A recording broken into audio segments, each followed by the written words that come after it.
Mag ons die kruis onthou vandag. En besef dat die rede vir die kruis, waarom die kruis? En so ek roep elkeen van julle vanmôre, julle harte terug toe te wy aan Christus. En by vandag na die kruis te kyk en te sê, Here, dankie vir u groot genade.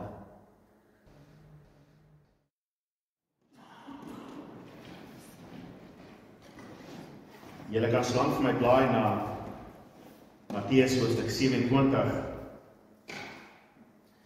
En ek besluit om vanmôre die kruisigingsverhaal te lees uit Matteus uit. Matteus 27 vers 32 tot 54, terwyl ons op hierdie heilige Vrydag terugdink aan die kruis. Dit is ons jaarlikse herdenking van die kruisiging. Julle kan sien dat die titel van die preek is Waarom die kruis. Maar kom ons lees uit hierdie gedeelte uit Matteus se evangelie van die kruisiging van Christus, sodat ons herinner kan word aan dit wat gebeur het aan die kruis. Op pad na buite het hulle 'n man van Sirene met die naam Simon teëgekom. Hulle het hierdie man gedwing om Jesus se kruis te dra. Toe hulle by 'n plek kom met die naam Golgotha, wat kopieplek beteken, het hulle vir hom wyn gemeng met 'n giftige kruid gegee om te drink. En toe hy dit proe, wou hy dit nie drink nie. Nadat hulle hom gekruisig het, het hulle sy bootklere verdeel deur daaroor te loop. Daarna het hulle daar gaan sit en hom bewaak. Bo sy kop het hulle die aanklag teen hom aangebring wat gelei het, hy is Jesus, die koning van die Jode. Toe is 2 rowers saam met hom gekruisig, een aan sy regterhand en een aan sy linkerhand. Die verbygangers het hom gelaster terwyl hulle koppe skud en sê, jy wil die tempel afbreek en in 3 dae opbou. As jy die seun van God is, red jouself en kom af van die kruis. Net so het ook die leierpriester saam met die skrifkenners en familiehoofde die spot gedryf en gesê, ander het hy gered, homself kan hy nie red nie, hy is die koning van Israel. Laat hy nou afkom van die kruis en ons sal in hom glo. Hy het op God vertrou, laat hy hom nou red as hy wil. Hy het immers gesê, ek is die seun van God. Op dieselfde manier het ook die rowers wat saam met hom gekruisig is, hom beledig. Vanaf die 6de tot die 9de uur het daar duisternis vir die hele aarde toegesak. En teen ongeveer die 9de uur het Jesus met 'n harde stem uitgeroep, Eli, Eli, lema sabachthani. Dit beteken, my God, waarom het u my verlaat? Toe sommige van die wat daar staan het hoor, het hulle gesê, hy roep na Elia. En dadelik het een van hulle nader gehardloop, 'n spons geneem, dit in suurwyn geweek, op 'n riet gesit en vir hom gegee om te drink. Maar die ander het gesê, wag, laat ons sien of Elia hom kom red. Toe het Jesus weer met 'n harde stem uitgeroep en sy asem uitgeblaas. En kyk, die voorhangsel in die heiligdom is van bo tot onder in 2 geskeur. Die aarde is geskit en die rotse is oopgebreek. Die grafte is geopen en baie liggame van ontslape heiliges is opgewek. Hulle het na sy opstanding uit die grafte gekom, die heilige stad binne gegaan en aan baie verskyn. Toe die centurion en die wat Jesus saam met hom bewaak het, die skudding en die dinge wat gebeur sien, was hulle vreesbevange en het gesê, hy was werklik seun van God. Vader, mag ons ag gee op hierdie woord vanmôre. Terwyl ons dink aan daardie aardige dag, die dag toe u seun aan die kruis hang, vir die sonde van die wêreld. Die dag toe u toorn op die seun uitstort en die sonde in sy liggaam straf. Here, mag ons ag gee daarop, mag ons herinner word aan die prys wat betaal is vir ons. Heilige Gees, mag ons harte dit diep inneem vanmôre, mag dit groei, mag dit vrug dra in ons lewens. Here, mag hierdie woorde nie net woorde wees nie, maar mag dit ons lewens verander. En ons weet, Heilige Gees, dat u is die enigste een wat dit kan doen in ons. En daarom vra ek dat u hierdie woord sal gebruik om ons te verander vanmôre. Here Jesus, u wat hierdie prys betaal het vir ons, wat nou sit aan die regterhand van die Vader in heerlikheid, die naam bo elke naam, vir wie elke knie buig, mag ons u eer met die woord vanmôre. In Jesus naam. Amen en amen. Elke Sondag wanneer ons bymekaar kom, gebruik ons hierdie tafel en word ons herinner aan die kruis. Maar besonder vandag, op hierdie Goeie Vrydag, is dit 'n tyd wat ons bietjie stil staan en werklik dink aan die dag wat Christus sy lewe neergelê het vir ons. Die dag van die kruis. En vir ons is dit interessant dat daar eintlik twee emosies by ons opkom op 'n dag soos hierdie. In die eerste plek is daar groot blydskap, want ons weet dat hierdie kruis vir ons verlossing gebring het. Ons weet dat ons vanmôre verlos staan as gevolg van die kruis. Maar terselfdertyd is ek seker dat meeste van ons vra, maar hoekom die kruis? Waarom so 'n gewelddadige dood? Waarom moes hy sterf? Kon God in sy wysheid geen ander plan uitgedink het nie? Hoekom so 'n wrede, aaklige plan? Hoekom moes hy sterf? En nie net hoekom moes hy sterf nie, hoekom moes hy so gewelddadig gesterf het dat sy bloed vergiet is? En nie net dat sy bloed vergiet is nie, hoekom moes hy so gelei het voor die kruis en op die kruis? En 'n vierde vraag wat ek vanmôre wil vra en hopelik beantwoord is, hoekom die bespotting verdra? Hoekom? Ons sien in hierdie gedeelte, is dit vir my so interessant dat wanneer ons gewoonlik by hierdie Paasnaweek kom, hierdie Goeie Vrydag, word altyd gepraat oor die wreedheid van die kruis. En ons weet die kruis is wreed. En dit is vir my so interessant in die evangelies, dat daar min gesê word oor die wreedheid van die kruis, en meer gesê word oor die bespotting en die skande van die kruis. Hulle gaan nie in die besonderhede in van die kruisiging nie, dit is eenvoudig, hy is op die kruis gesit. Daar's 'n spies in sy sy ingedruk. Ek weet, ons het baie keer, ons het nou allerlei dinge wat vir ons 'n idee gee van hoe erg en hoe wreed dit was. Ons het al die beskrywings al gehoor van hoe erg dit moet wees om gekruisig te word. En tog is die skrif stil oor daardie lyding. Die fokus is op die gewone mense wat hulle koppe skud. In 'n teks vir môre sien ons dit. Hy noem die gewone mense wat hulle koppe skud en sê, is hy die seun van God? Laat hy homself red. Dan is daar die leiers, priesters en die familiehoofde en die stamhoofde en hulle is weer eens, is hy die seun van God? Hy sê mos hy is die seun van God, as God hom wil red, dat God hom red. Dan is daar selfs die mense aan sy, wat saam met hom gekruisig word, wat hom begin bespot. Ons weet in Johannes se evangelie, is een van hulle daarom, okay, en hy kom tot bekering. Maar oor die algemeen, bespot hulle hom. Dit is eers aan die einde, nadat hy sterf, waar daar net een groep mense is, wat hom nie spot nie, dit is die soldate wat hom doodgemaak het. Want dit is die soldate wat uitroep, hy is die seun van God. Maar die fokus is hoofsaaklik op daardie bespotting. En dit is altyd vir my, wanneer ons kyk na die prys wat Christus betaal het, is dit daardie 4 vrae. Hoekom moes hy sterf? Hoekom moes dit so gewelddadig wees? Hoekom moes hy so lank gelei het? En hoekom moes hy bespot geword het? En so ons gaan kyk na daardie 4 vrae net kortliks. Hoekom moes hy sterf? Wat is die rede dat hy moes gesterf het? Kon die Vader nie net gesê het, okay Adam, jy is vergewe, dit is verby nie. Sekerlik kan God in sy groot liefde ons net vergewe en vergeet. Dit is hoe ons praat van vergifnis, is dit nie reg? Is dit nie so nie? Ons praat ons van vergifnis in daardie manier, jy moet my man net vergewe en vergeet dat ek iets aan jou gedoen het. Kan God, die Vader in sy groot liefde en genade nie net dieselfde gedoen en gesê, okay, Adam, jy het een keer die vrug geëet, kom ek gee jou 'n tweede kans, eet nog 'n vrug nie. Of probeer om nie die tweede keer vrug te eet nie. Maar nee, dit is onmiddellik. Adam moet sterf. Ons lees in Romeine 5 vers 17 is dit duidelik, dat een mens het sonde in die wêreld gekom, en deur daardie sonde het die dood in die wêreld ingekom. Want die oomblik iemand sondig, die sondig hulle teen 'n heilige God, wat regverdig is, wat geen sonde in sy skepping duld nie.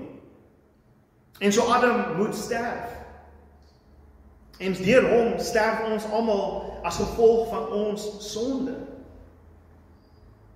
In Romeine 6 skryf hy verder, hy sê die loning van die sonde is die dood. As jy sonde doen, dan word jy betaal met die dood. Dit is wat jy ontvang.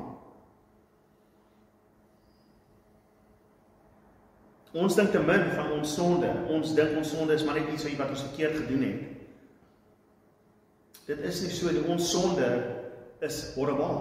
Ons sonde is onvergeeflik. Ons sonde is vuil. Ons sonde verdien die dood. En so iemand moet sterf vir hulle sonde. En ons weet dat ons, elkeen moet sterf vir ons eie sonde, elkeen van ons het sonde, en daarom moet ek betaal vir my sonde aan die einde van my dag. Ek moet sterf. En elkeen van ons gaan sterf. Jakob moet vir sy eie sonde betaal, Murda moet vir sy eie sonde betaal. Maak nie saak hoe goed ek probeer leef nie, ek het nie genoeg goedheid in myself om vir jou sonde te sterf nie. En so elkeen van ons moet uiteindelik vir ons sonde sterf, en daarom het God 'n beter antwoord nodig, en die antwoord is dat hy self moet sterf. Dit is hoe vergifnis werk. Ons moet besef, broer en suster, dat vergifnis moet betaal word. Daar is nie vrye vergifnis nie, dit bestaan nie. As ek jou iets aangedoen het, en jy vergewe my, dan betaal jy die koste van dit wat gebreek is. Kom ek verduidelik dit so. As jy 'n mooi bord in jou huis het, een van daai fancy borde, en ek kom in jou huis en kuier by jou en ek breek daai bord. Jy kan sê, okay, dit is fine, dis okay, ek vergewe jou. Die bord is nog steeds gebreek. Iemand moet nog betaal vir daai bord. As ek jou vergewe, of as jy my vergewe as ek jou bord gebreek het, kom ons bly, as ek jou bord gebreek het en jy vergewe my, dan besluit jy dat ek gaan die prys betaal vir die bord wat gebreek het. Of ek moet die prys betaal vir die bord wat gebreek het. Iemand moet betaal vir die bord wat gebreek is. En so ook ons. Toe ons gesondig het, iemand moet betaal. En ek en jy kan nie betaal nie. Want ons betaal met ons lewens, ons sterf. Maar hier is die belangrike punt, broer en suster. Die lone van die sonde is die dood. En elkeen van ons gaan dit betaal. En dan is die vraag, maar as ek dan gesterf het, dan het ek mos nou betaal vir my sonde, hoekom kan ek nie na die hemel toe gaan nie? As ek met my dood klaar betaal het, hoekom dan nog die oordeel?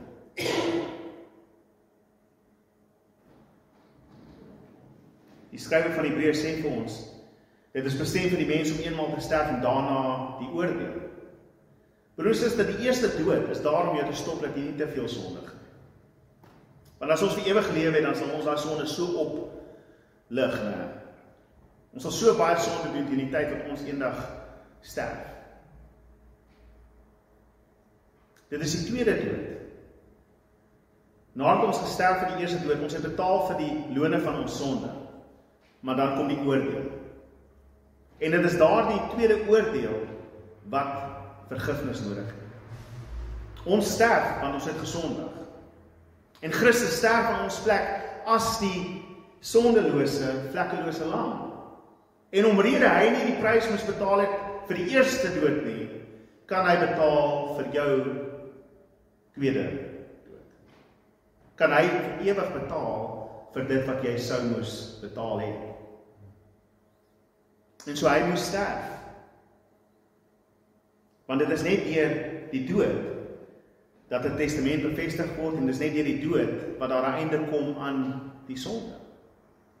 En so Christus moet sterf. Maar dan is die vraag, hoekom is hy gewelddadig sterf? As dit net 'n dood was, hoekom kon Jesus nie geleef het tot 80, 100 of 500 jaar oud of 1000 jaar oud? Hoekom kon hy nou nog geleef het hier op aarde nie?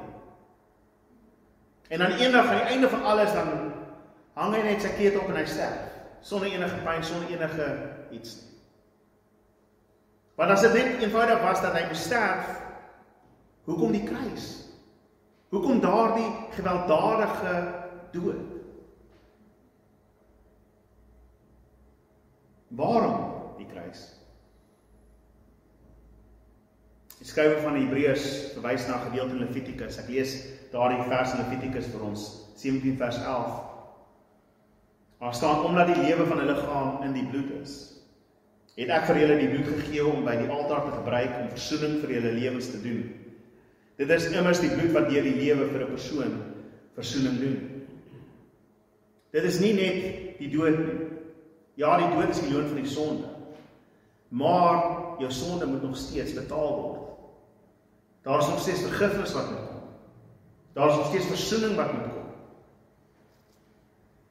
En die enigste manier hoe daar versoening is deur bloed wat gestort is. En die rede vir dit is sodat jy herinner kan word aan die prys van jou sonde.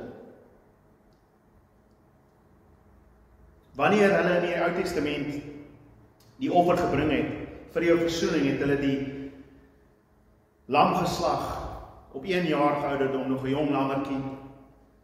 Hy het nog nie sy hele lewe gehad nie. Sy lewe word kort geknip sodat jy kan weet, dit is die prys van jou sonde. Dan is hy geslag en die bloed is uitgegiet. En daardie bloed is gevat en op jou gesprinkel, sodat jy kan onthou, daar is bloed wat gestort is om jou te versoen met God. En so dit is nodig dat Christus sy bloed vergiet moet word, want dit is deur sy bloed wat ons versoening ontvang van ons sondes. Deur sy dood het hy die prys betaal, die loone van sonde. Maar deur sy bloed het hy versoening met God bewerkstellig. So dit nie net die prys is wat betaal is nie, en weer eens hy gaan terug na die bord in die huis wat gebreek is.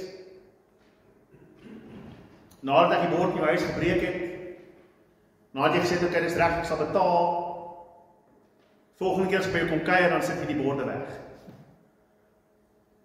Volgende keer bly ek weg van die borde af. Daar is, ons is ongemaklik met mekaar, want jy kyk elke keer vir waar die bord was. Jy is nog ongelukkig met my.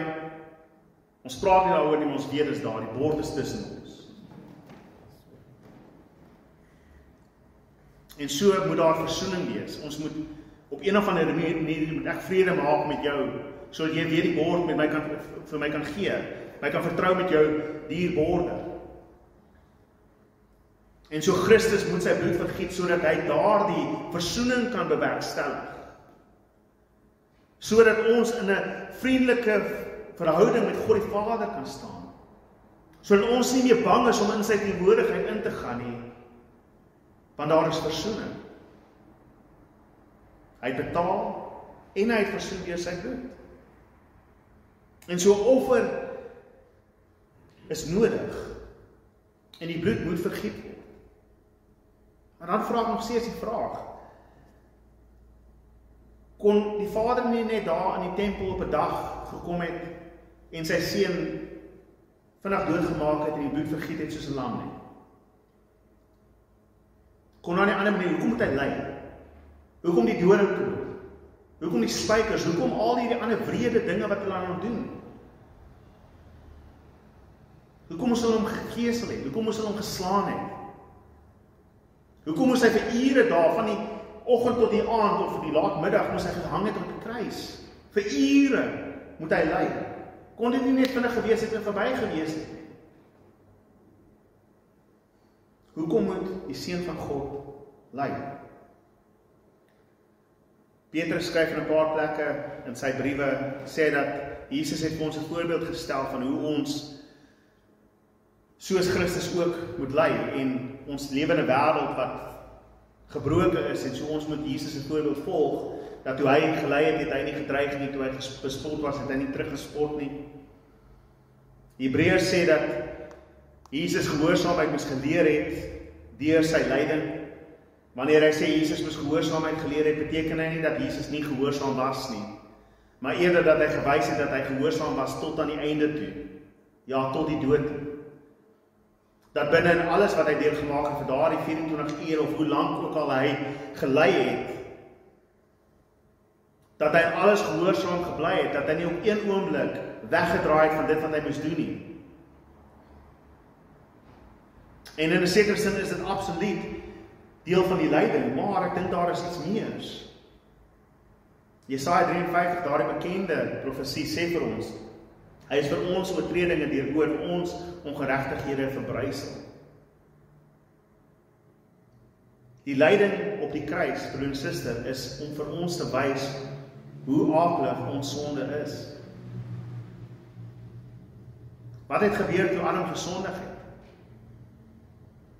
Toe Adam gesondig het, hy wat in die beeld van God geskape is, het daardie beeld verbrysel, vuil gemaak, geskend.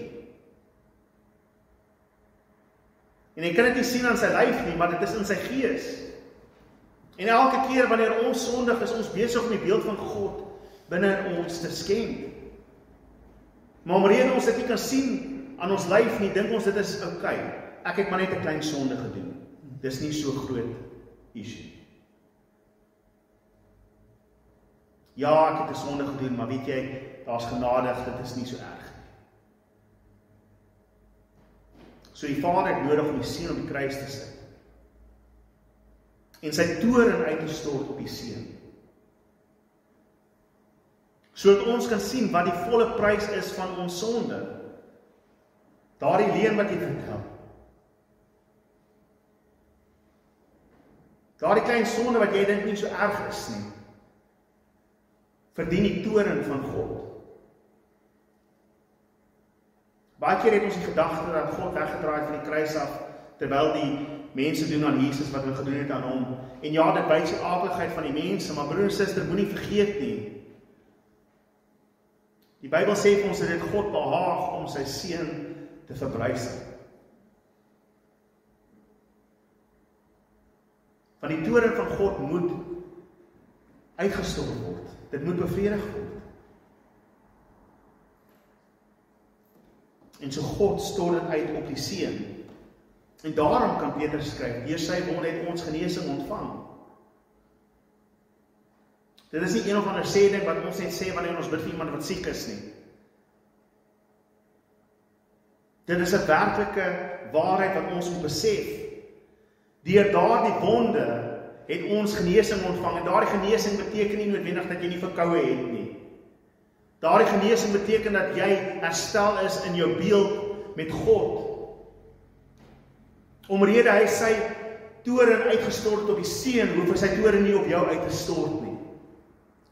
En alles van jou wat aaklig was op die seun geplaas, sodat daar vernietig kan word op die kruis. En so dit het baie lyding nodig. Daarom sê Jesus aan die einde, dit is volbring. Wat is volbring? Die toorn van God is bevredig. En daar is nie meer oordeel oor vir jou nie.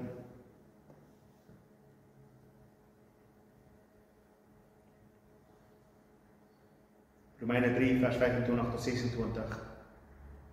God het hom deur sy bloed daar gestel as versoeningsoffer wat deur die geloof verkry word, as bewys van sy geregtigheid.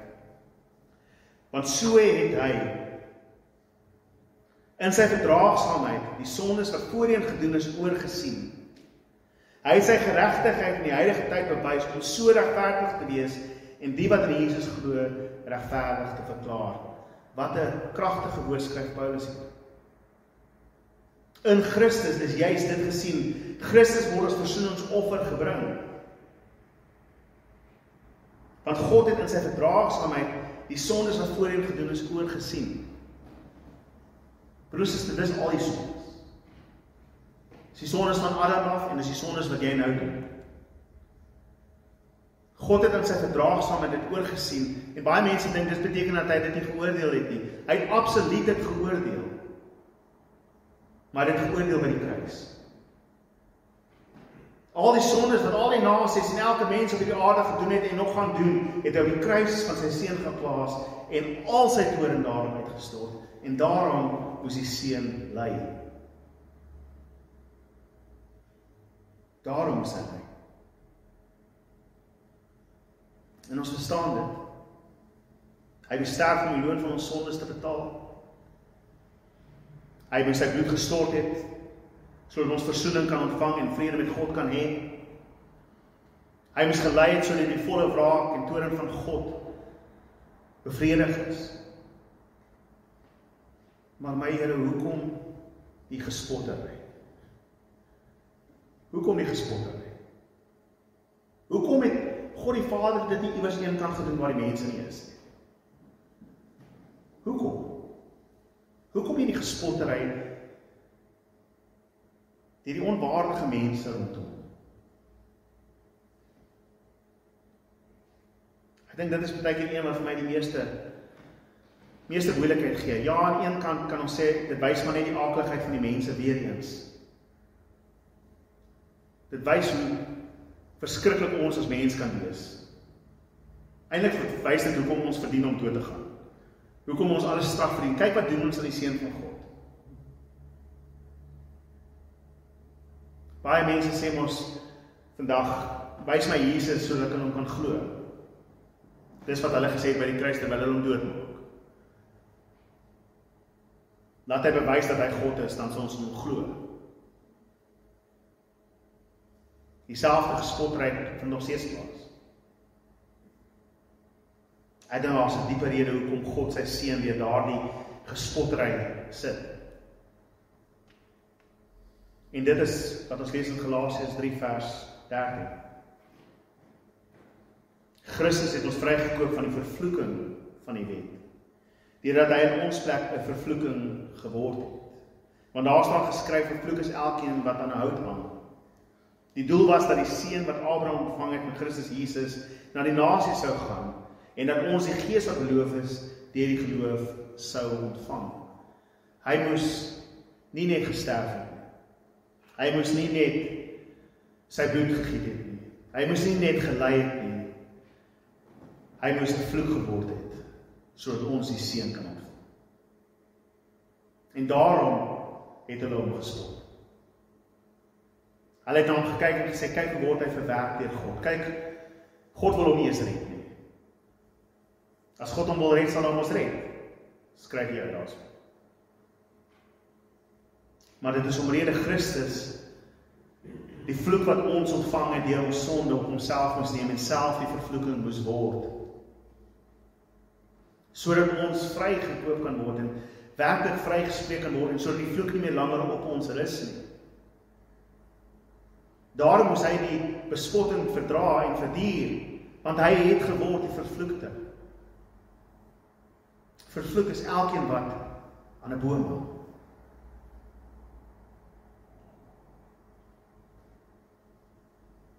Dit is sodat ons die seën wat Abraham in Christus ontvang het, ook op ons sou kom. Want hier is die waarheid, broer en suster, ek en jy lewe onder die vloek van die sonde. Ons lewe onder die loon van die sonde, ons het altyd die dood wat in ons binneste werk. Maar meer as die dood, meer as die oordeel is daar die vloek wat op ons rus. En om daardie vloek weg te neem, moes Christus self die vloek word. Sodat hy vir ons die Gees kan gee wat beloof is. Wat ons volgende week na sal kyk. Nou broer en suster, om ons te herinner en om op te som. Mag ons die kruis onthou vandag. En besef dat die rede vir die kruis, waarom die kruis? Hy moes gesterf het, want jou sonde kan nie betaal word sonder 'n dood. Hy moes sy bloed vergiet het, sodat hy versoening kan maak tussen jou en God, want jou sonde is te veel. En hy is 'n heilige God. Hy moes gelei het, sodat jy kan besef hoe erg jou sonde is. En sodat hy die wraak van God kan wegvat van jou af. Want sonder dit is die wraak nog op jou. En hy moes die bespotting verdra.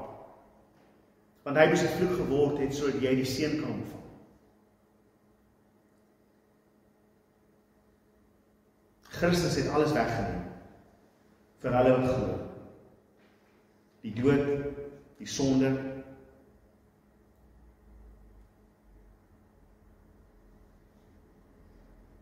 die ongeregtigheid en die vloek. Moenie ten middag dink oor die sonde vanmôre nie, broer en suster. Besef wat die prys van hierdie kruis was. En hy het alles betaal. En vir hulle wat glo, en net vir hulle wat glo, is dit beskikbaar. En so ek roep elkeen van julle vanmôre, julle harte terug toe te wy aan Christus. En by vandag na die kruis te kyk en te sê, Here, dankie vir u groot genade, dat ek nie meer onder die vloek is nie, dat ek nie meer skuldig is in sonde nie, dat ek nie meer die tweede dood sal sterf nie, en dat ek nie die wraak van God hoef te ervaar nie, maar in hom en deur die kruis, het ek versoening, het ek vergifnis, en het ek lewe. Amen. Vader, ek bid dat u ons harte sal vashou, Here God, op hierdie dag. Mag ons herinner word en mag ons daaroor nadink vanmôre oor die kruis. Here, dit was nie net 'n ligte ding nie, dit was nie net 'n eenvoudige dood nie. Dit was 'n dood vol lyding, 'n dood vol pyn, vol bespotting. Maar Here Jesus, u was gehoorsaam deur dit alles tot in die dood toe. U het die volle prys betaal en daarvoor is ons dankbaar, Here. En ek bid dat ons sal herinner, sal onthou, Here God, dat ons herinner word daaraan. Here, terwyl ons deur hierdie naweek gaan, Here, mag ons dit eer.